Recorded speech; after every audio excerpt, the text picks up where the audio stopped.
Richard Crouse. Movies like Extraordinary Measures are what happens when other films like Lorenzo's Oil and Patch Adams sneak away for a dirty weekend. Starring former hunks Harrison Ford and Brendan Fraser, this red-haired stepchild of a movie born, probably out of passion, is, however, destined to be ignored in favor of other, more legitimate films in the Ford-Fraser family.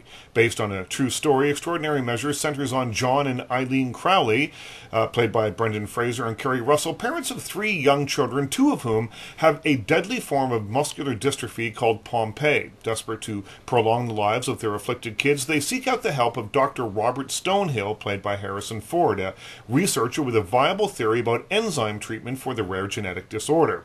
Together, the egocentric scientist and the earnest yet determined father go into business, first building a private lab in Nebraska, then merging with Big Pharma to create a cure for the disease.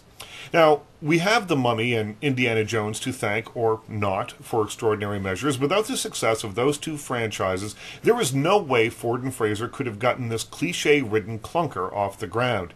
It's also further proof that the world has gone crazy.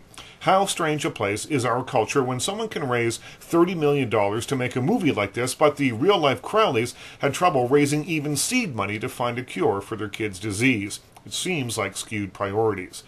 At its best, Extraordinary Measures comes off as an overwrought TV movie of the week. At its worst, which is unfortunately most of the time, it plays like a parody of a Disease of the Week television movie. Ford skates through much of the muck unscathed, although there could be a drinking game involving how many times he unnecessarily mentions going to the bathroom, but Fraser really gets conked on the head by the cliché-o-thon.